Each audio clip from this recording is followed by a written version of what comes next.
Chinese Communist Party's disregard for human life revealed in one catastrophe after another. July 25, 2020, by singminminghui.org. While the CCP virus, the novel coronavirus named after the Chinese Communist Party, is still ravaging China, 26 Chinese provinces are being hit by severe flooding. In a month of the ongoing flooding, there has been very little action or response from the Chinese Communist government or reports by the state-controlled media. Some netizens asked on social media, how can the mainstream media be collectively muffled while over 10 million people are suffering? Why do the media keep focusing on news of the United States rather than reporting on the domestic flooding? Who is the central TV station serving? So far the only governmental assistance was the allocation of 150 million yuan to 3 provinces, which is about 0.5 to 2 yuan per capita in those regions and not even amounting to the cost of a single meal. The CCP propaganda has been using the pandemic as an excuse for not providing more rescue and emergency resources to combat the flood. In early June, the Chinese government suspended debt repayment from 77 countries. According to the Global Times, China has loaned over 6 trillion yuan in the recent 4 years to developing countries in Africa. This figure is 40,000 times the money allotted to combat flooding. Every level of government in China has a plaque hanging on their headquarters building that says People's Government. However, such plaques are merely a disguise, and they are truly the CCP's government that only serves the party's interests.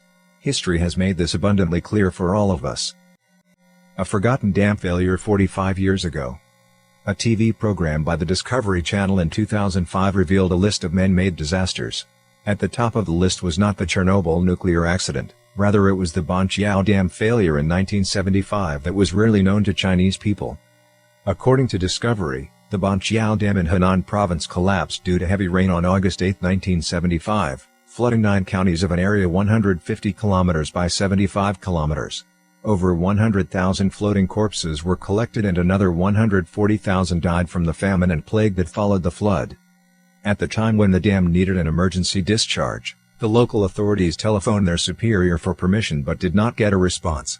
As disclosed by Ji Paman, son of the then Vice Prime Minister Ji Dengui, when a local official called Deng Xiaoping, then chief of the General Staff of the People's Liberation Army, and reported the urgent status, Deng's family told the official that he had gone to sleep.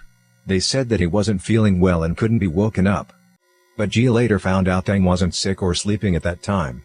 Instead, he was playing mahjong with others at the residence of Wan Li, another top CCP official, that night. Deng played until 5 o'clock the next morning. After repeated urgent calls for permission for flood discharge went unanswered, the disaster finally came and the dam collapsed. In addition to the unnecessary delay in the flood discharge, the dam had inherent flaws.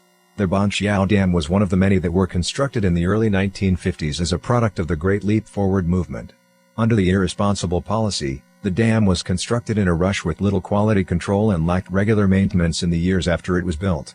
In times of urgent need, only 5 out of a total of 17 floodgates were able to lift properly and the rest were all rusted shut.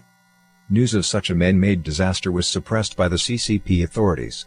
No memorial monument was built in the name of the perished. Instead, the government built one to praise and commemorate the feat of the CCP combating the flood. Rescue that came 72 hours after Wenchuan earthquake. A deadly earthquake took place on May 12, 2008 in Wenchuan County of Sichuan Province. While many people were watching closely the development of the situation, only 1,000 bare-handed soldiers arrived 42 hours later to rescue over 100,000 people who were buried under rubble. Even toward the end of the most precious 72-hour period post-earthquake, the total number of troops in the epicenter region was less than 10,000. In most instances, a minimum of 3 people are required on average to pull one out of the rubble.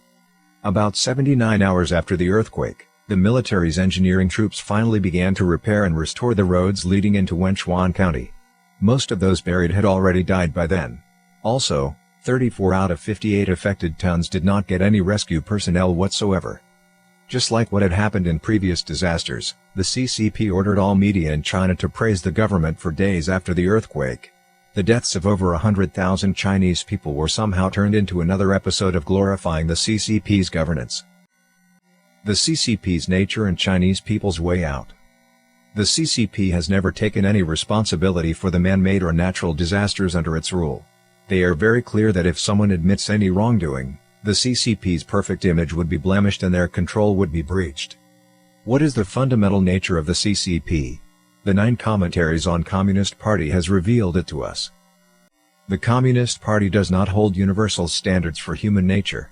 The concepts of good and evil, as well as all laws and rules, are arbitrarily manipulated. Communists do not allow murder, except for those categorized as enemies by the Communist Party.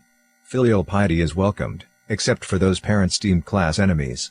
Benevolence, righteousness, propriety, wisdom, and faithfulness are all good, but not applicable when the party is not willing or doesn't want to consider these traditional virtues.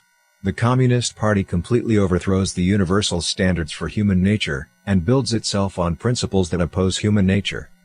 The Chinese traditionally believe in the unity of heaven and human beings. Lao Tzu said in Tao Te Ching, "Man follows the earth follows heaven, heaven follows the Tao, and the Tao follows what is natural." Human beings and nature exist within a harmonious relationship in the continuous cosmos. The Communist Party is a kind of being. However, it opposes nature, heaven, earth and mankind. It is an evil specter against the universe. The communist movement was then introduced to China as an experiment, and the CCP has set itself above all, conquering all in its path, thereby bringing endless catastrophe to China. To eliminate from our lives the iniquitous doctrines instilled by the CCP, to discern the CCP's utterly unscrupulous nature, and to restore our human nature and conscience, this is the first and essential step on the path toward a smooth transition to a society free from the Communist Party. Even though the CCP appears to possess all the resources and violent apparatus in the country, if every citizen believes in the power of the truth and safeguards morality, the evil specter of the CCP will lose the foundation for its existence. All resources may instantly return to the hands of the just. That is when the rebirth of China will take place.